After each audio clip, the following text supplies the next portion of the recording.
currently belong to a family of death, Right. which is the family of Adam. And Jesus Christ comes to be the father of a new family tree of everlasting. When you see that, you just go, oh, wow. Well, yeah.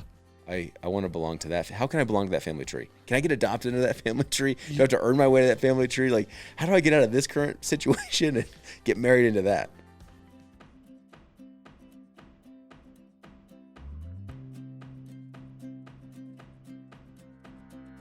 Welcome to The Weekly, a podcast brought to you by Calvary Bible Church. I'm your host, Jay Ewing. So thankful you're tuning in here to the... I'm already lost. We're taking this start. Do me a favor. Go to calvarybible.com and click your campus and see what's happening, as Jay says, in your neck of the woods. No, we're not doing that. I'm going to hit this out of the park right here. Welcome to the week. Oh my God, it's right there. All right, friends, this is our ninth take. No. Welcome to The Weekly. I'm getting this. We're going to be here all day. A podcast brought to you by Calvary Bible Church. That's a good start. I liked my start. Welcome to The Weekly, a podcast brought to you by Calvary Bible Church. I'm your host, Jay Ewing. Thanks for tuning in. Like always, get connected and stay connected by visiting calvarybible.com. Click your campus and find out what's happening in your neck of the woods. As we approach the end of the year, there's so many ways in which you can step in here at Calvary. There's one thing that I would love Thomas to talk to you about because I have fumbled the ball too many times in this scenario that might be in some cuts after the podcast. Thomas, talk about sort of the end of the year fiscal year for here at Calvary. That's how I'm going to do it this time. He can't even talk. Oh my gosh. He was going to say that, man, this was like our ninth introduction. Maybe 10th. You know when you try to They run haven't gotten better. They haven't gotten better. They just got worse. I was like, I'm done with that. Jay, I think you've just done a lot of podcasting or a lot of speaking into a microphone recently. You know, actually, I wore out my voice a few weeks ago from hitting record for too many hours and not taking care of it. It's okay. It was worth it. Good. I'm You glad were to be going on to the say weekly with you. I know it's been a long time, man. It's been a really long time. We haven't sat down together like this. But talk about generosity at the end of the year, because there's so many ways in which people can be generous to so many great organizations. Yeah. I can't believe that's our intro. Yeah, it's good. So what Jay would love to share with you is that there are a lot of ways to be generous at the end of the year. Yes. We just thank you for considering Calvary as part of that end of the year generosity. Your gifts go so far in all the different ministries with kids and students, men and women, young and old, inside the church, outside the church, even globally. Yep. So thanks for considering an end of the year gift to Calvary Bible Church. Yeah, that's really good. That's why you're the senior pastor. I'm not right there. Also, we're in the heart of Advent, and we're giving 3 ways. I like to segue this. One of my favorite listeners, who gives me a lot of actually great feedback, is this your mom? You know, he sent me. Oh, okay. He sent me a screenshot of his wrap up in Spotify, the wrap. Oh yeah, and it was The Weekly, and then it was Crown Hill podcast. Yes. And I was like, listen, that weekly always better be on top, my friend. But in the heart of Advent, we are spending less. Yeah. Right? Yep. And we are asking Calvary to partner with us to give a great gift to Crown Hill, a church plant in the northern Denver metro area. Yeah. On Wheat Ridge with our great friends Mark and Patrick. Yeah. I'm so happy for them to have kicked off and launched services after a year of gatherings and praying and, you know, getting a team together, a launch team, and thinking through how to do it, find space. It's really cool that it has become real. Yeah. And so the heart of Advent's going to there. Yeah. Also to the updates that are much needed in the Calmia house. Yeah. And then also, what's the third way in which people will be praying? So we're seeing growth at Calvary on all 3 campuses. And we're just asking the Lord how best to accommodate space for everyone who's wanting to be at Calvary. we have a particular need in Erie where we've just run out of space and we continue to add services. And we're just asking the Lord what might be the next step to accommodate some of that growth. Maybe that might be, some facility expansion. It might be planting. That might be adding additional services. Who knows? Venues. I mean, I don't know. But I know that we have currently maxed out many of our spaces. And we're looking forward for Christmas Eve. How do you think it's going to land? We have 6 services in Erie. Yeah. Multiple services also in Boulder and in Thornton. Yep. But the shakeout's always interesting. It is always interesting. And this year we actually have Christmas Eve services. Yeah. And we did those in 2019, if I'm correct. Eve? Yeah. No, we've never done Eve. We've never done Eve. No. Wow, man, that's historic, actually. It is historic, yeah. Yeah. I'm curious if that will be overwhelmingly attended. Yeah. And then Christmas Eve. And then Christmas Eve will be yeah. Sparse. I don't know. I think it's just a unique position we find ourselves in here at Calvary with all 3 campuses having to extend services and to make sure there's seats available for people that want to be here for Christmas with us, as well as those who get invited to be with us here at Christmas. Right. I'm just super prayerful, actually, in the last week or so about the possibility of all those seats and all those campuses and all those services getting filled up. Yeah. To hear really just the gospel message, right? Mm-hmm. Of who Jesus is and why he matters to us at people of Calvary, why he matters to the people that get invited to Calvary. It's going to be fun. It's been a great season. I think for a lot of churches, in their imaginations, Christmas Eve is like a Super Bowl of sorts. Mm-hmm. Yeah, it's a great service, but it's one of many wonderful things that have happened this December. Right. I think of the Christmas brunch with the women on all campuses and how that orients us towards keeping Jesus at the centerpiece. Yep. Think about the kids' production in Erie and how that keeps our hearts connected to Jesus at the season. Think about carols and campfires that happened in Thornton and in Boulder. Yep. To be able to gather as a community and sing some really rich theological songs that we don't usually sing during the year. Yeah. That keeps us centered and oriented towards Jesus. And then, of course, Christmas Eve is kind of that last punctuation mark on, okay, before we step into tomorrow morning, we have tuned our hearts. Mm-hmm. But this whole season of Advent, you've really guided us through this year. Yeah, it was a unique season where we talked about Isaiah 9:6 being sort of the theme of the season. You and I were talking about how cool it would be to sort of understand all the names of Jesus. Actually, we can't in even an Advent devotional because there's so many names. But to pick and highlight some that really are unique and maybe distinctive to who he is and some characteristics that we don't usually imagine Jesus being was interesting. So August, really studying and prepping, and then starting to write in September and into October. It was hard to get into sort of the Christmas rhythm then. Yeah. But also it was really important to sort of connect the dots between why that title Jesus matters and then how that really applies to the Christmas season that I knew we would be in as a church.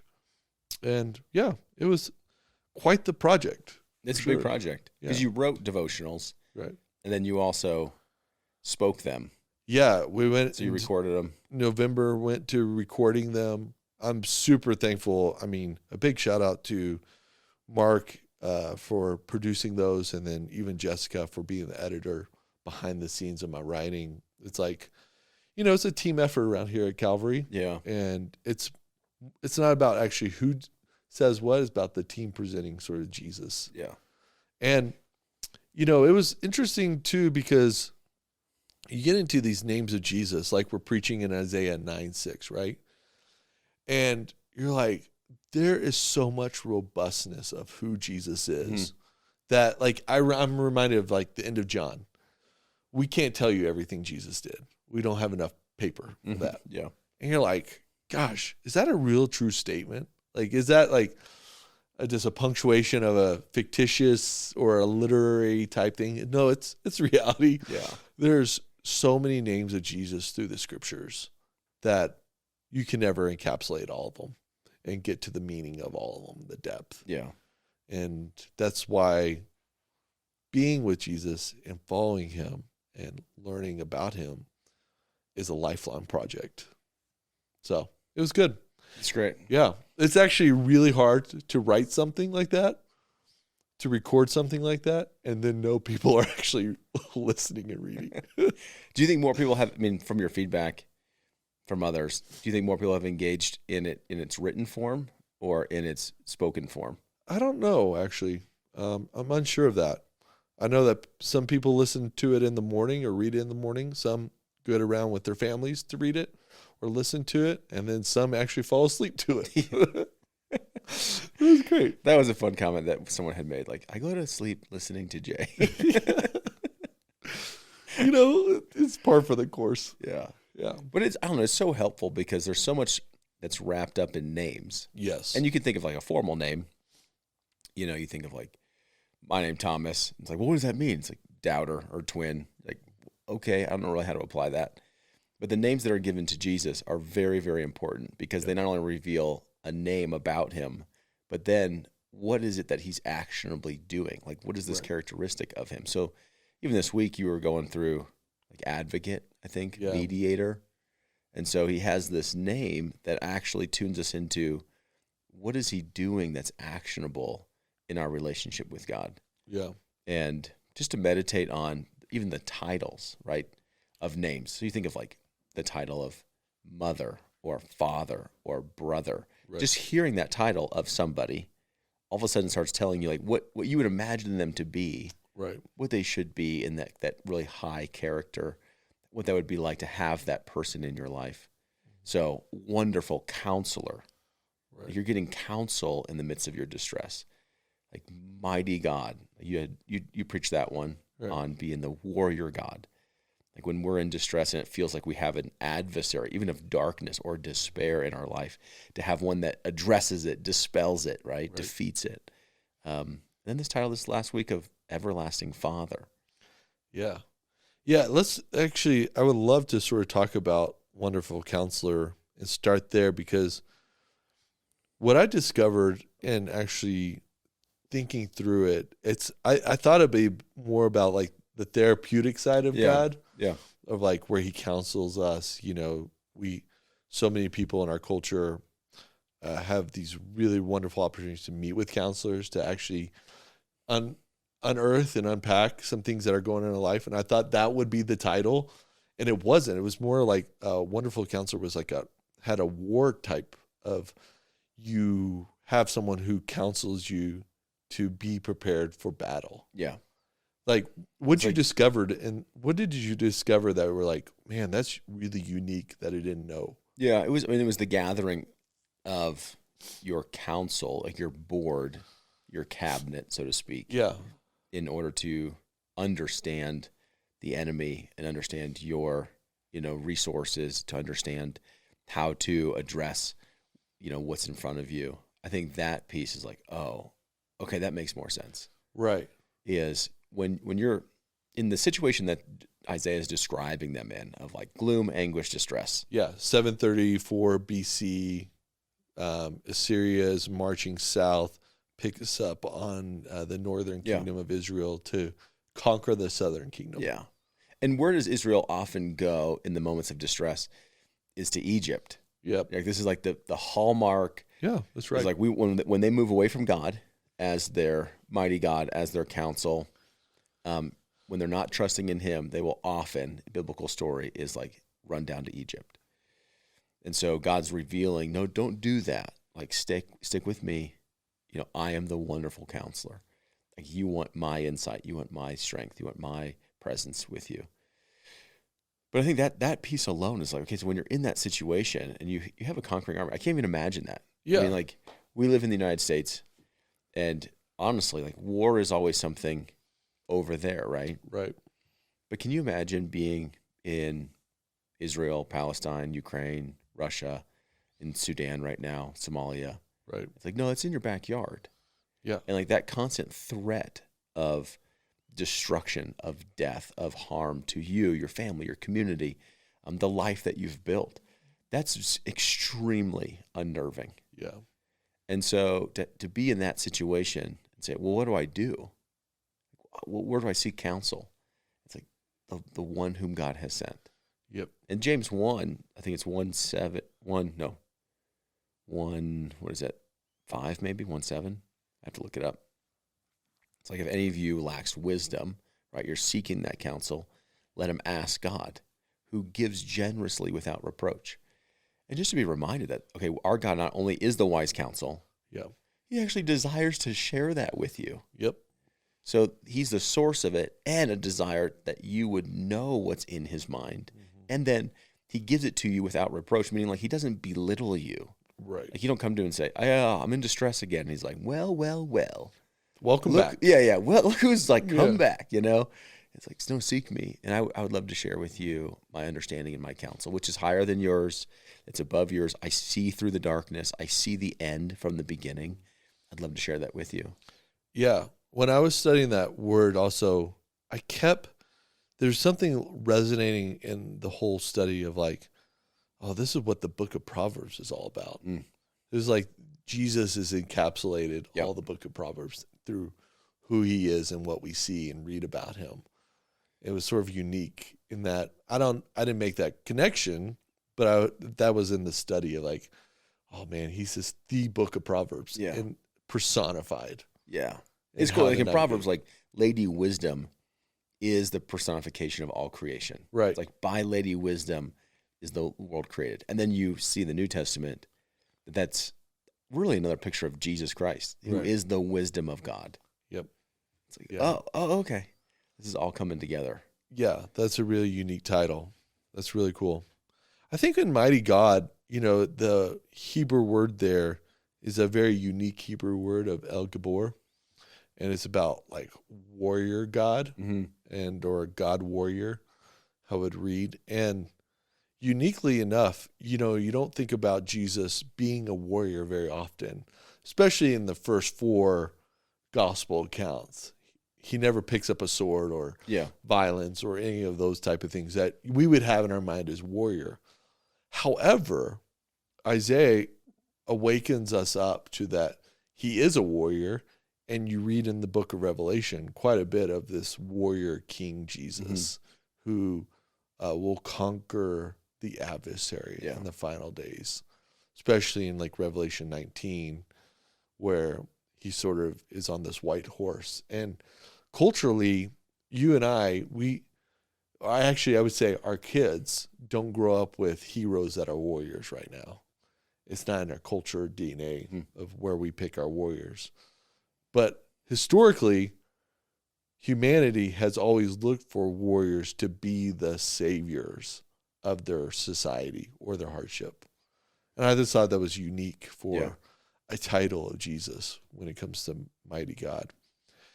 It also, there's a hyperlink there that I thought we didn't talk about on Sunday, but Pharaoh is cast into the sea, right?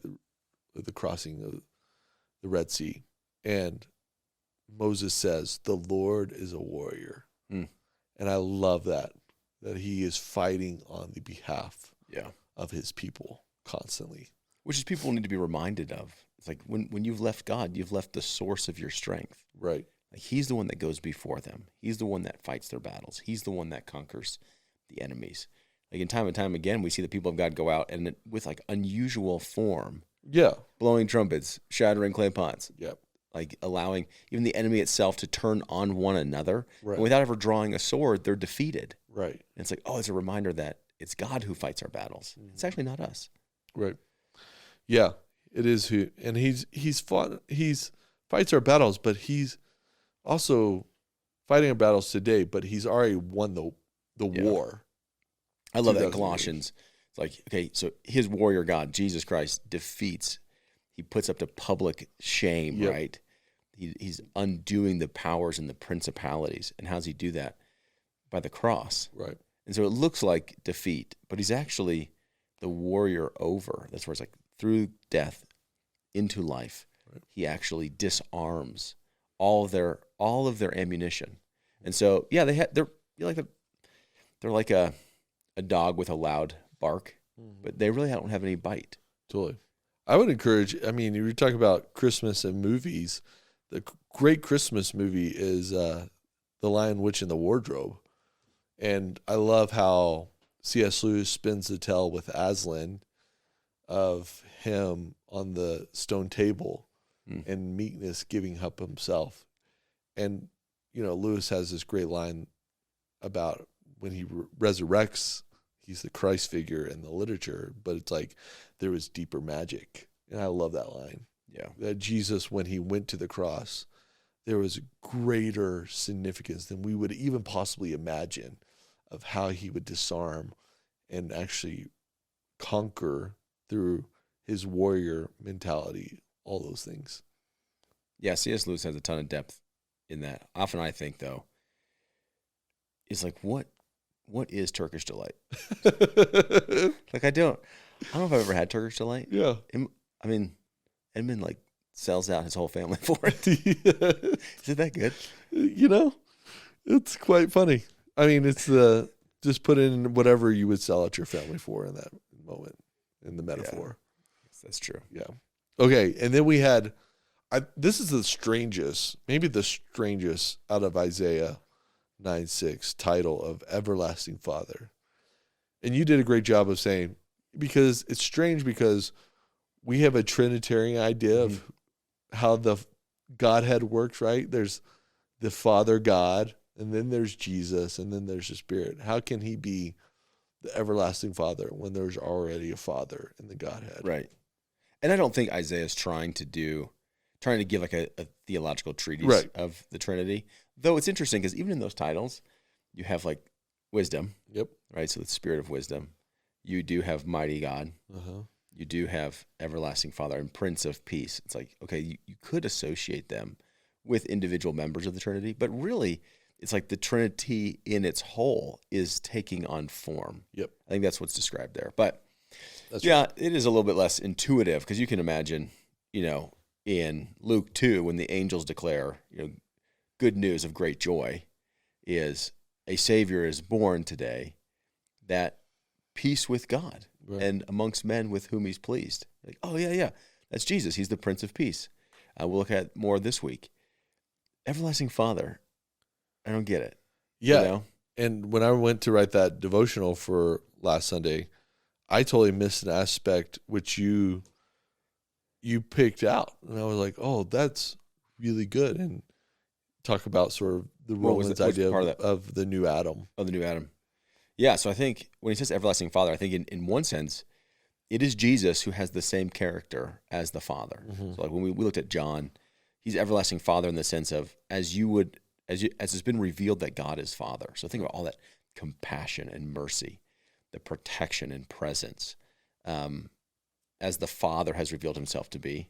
So Jesus reveals him to us. So John, if you've seen me, you've seen the Father. Mm-hmm. So in a sense of the child that is to come is in the same character and likeness as God himself, because it is the Son of God who reflects the Father to us. That's one aspect. That second aspect of his cause, like the biblical sense of origin is described as father of something. Right. So Father Abraham had many sons, right? So okay, the origin of this story of Israel kind of comes to the father Abraham. Mm-hmm. The father of lies is the devil. Right. The father of every good and perfect gift is the father of lights of above. And then, so the question is like, what is Jesus the father of? And like, what is he the origin of? What's he the beginning of? And it's the father of everlasting.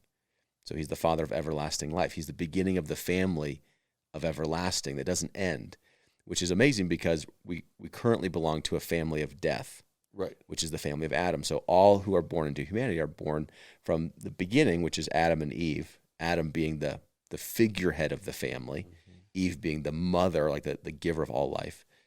But that's the family tree that we belong to, is the family of death. Yeah. And Jesus Christ comes to be the father of a new family tree of everlasting. Yeah. He's the new Adam. New Adam. Yeah. It's Romans 5 and 6 right there. Which is like, I don't know. When you see that, you just go, oh, wow. Yeah. I want to belong to that. How can I belong to that family tree? Can I get adopted into that family tree? Do I have to earn my way to that family tree? Like, how do I get out of this current situation and get married into that? Right. And Romans 6 says when you get buried with him, you become in that family. Yeah. And, which is baptism, right? Which we right. celebrate. It's like the immersion into that family is through being immersed into the death and resurrection of Christ. Yeah. It's incredible. When you said that in the hallway, I was just like, oh man, I missed it. And oh man, that is incredible that he is our new father in the new Adam of bringing everlasting life. And that was just like maybe the best highlight of my Christmas season this year of the titles of Jesus. Is like, man, Jesus is pretty incredible when you talk about all these titles and you study all these titles and these aha moments, just like, dang, the depth of him is you cannot search to the truest depth, right? Just these brilliant ideas and titles and characteristics of Jesus that make you worship him in the Christmas season. Lead a worship. Yeah. I think for me this year was actually the third part of this week's sermon, which was not intuitive to me when I began to study it, which is just the title that he is the Father everlasting, meaning, and we quoted Spurgeon, he's the one that revealed it. You can't unfather Christ, which means you can't unchild us. It's like, so if you are in that family tree, you're never going to be abandoned from that family tree. Yeah. Because his fathering requires a childing. And so my security in the family is that he will always be father, the same yesterday, today, and forever. So that means I will always be child. Yep. He's never going to get in a bad mood or get grumpy and like kick me out of the family in some eternity future. Yeah. Oh, that actually brings a lot of rest. That's cool. That's really think about the kids, you know, when the family unit feels at rest, it's like, I'm secure in my mom, I'm secure in my dad, I'm secure in my family. It's okay. Like, yes, that's what it is to be in Christ. Yeah. Oh, that's a really good message for the Christmas season. I want to talk about sort of this idea of Advent, sort of changing pages. I just heard recently John Eldridge actually had this quote. He said, if you're not thinking about the second Advent 50% of the time in Christmas season, then you're missing the wholeness of the story of Christmas. And I thought, man, what a good statement to waken up the imagination. You know, we spend a lot of time talking about the first Advent of Christmas every year. Whoa, almost knocked down the tree. Let's talk about the second Advent. Yeah. How does sort of the Christmas season prepare us for his second coming? Well, first and foremost, I think about it often because my kids are always playing Forrest Frank. Yeah.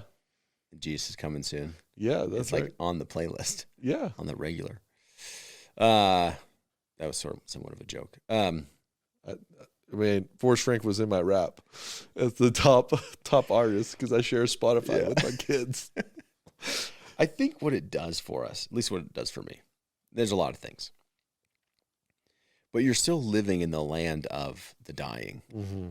Like that's where we currently are, right? Dwell intense. Yep. And it's like, well, the whole world is pretty spun up. Yeah. It's actually the opposite of these names. It's confused. It's fragile. It feels uncompassionate. And there is no peace. Right. Like you just read the news, like all this distress.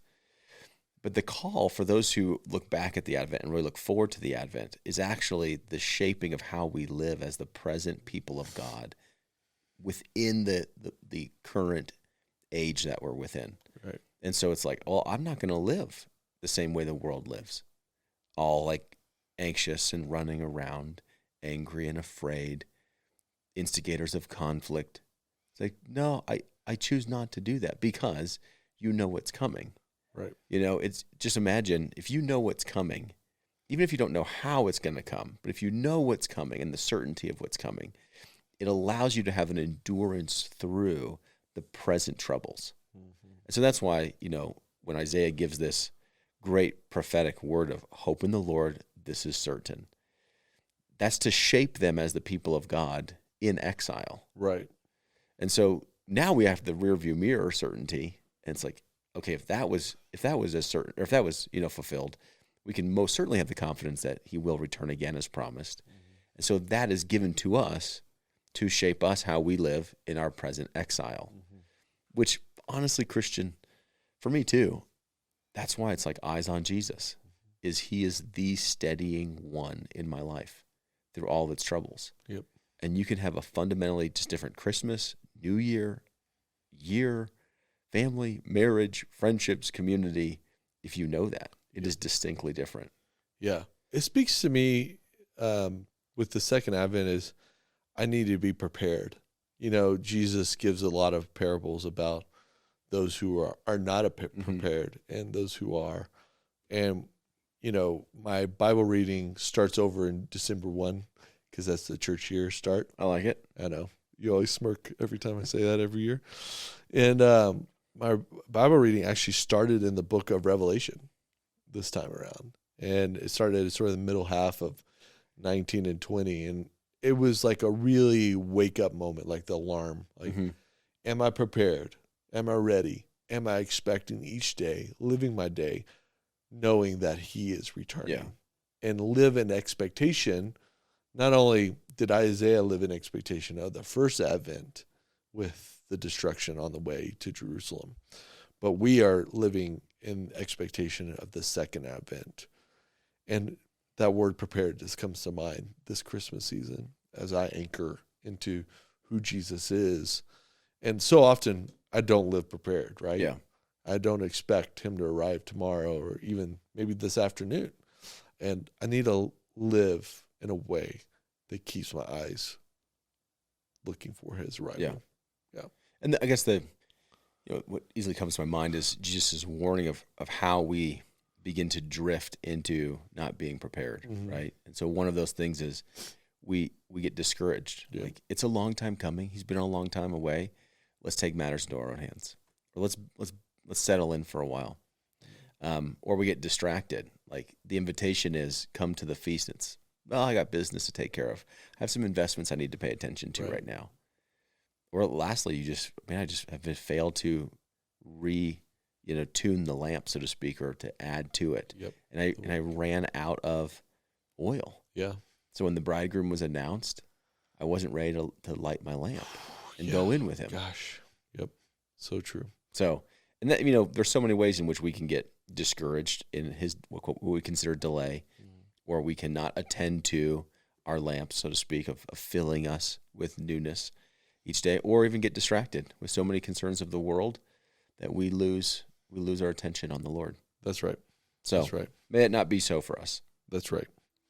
Well, Calvary, I'm so thankful as we wrap up the year with you. Thomas, thanks for your time in the Advent season as we talk about the names of Jesus, talk about Isaiah 9:6. We hope that you're meditating on the scriptures with us each day.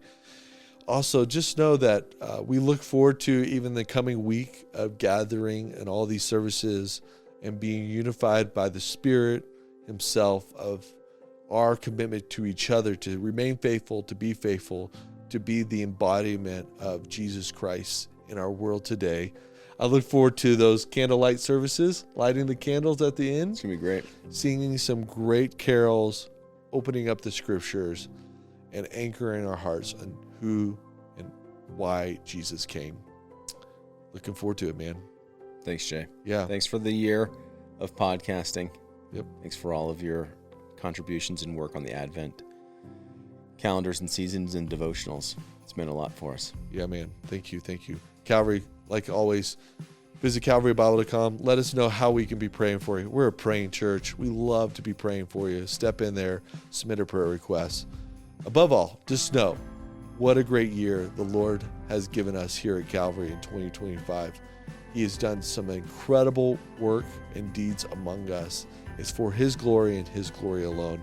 And we look for another year, 2026, as we turn the corner, as we journey back into the Gospel of John, and we become the people of God, once again, who live faithfully prepared for his second return together. Don't miss out on that. Make sure you're in community here at Calvary in 2026. Make sure you're faithful to reading his word and praying, and we look forward to encouraging one another. Have a great Christmas season. Merry Christmas, and see you in the new year.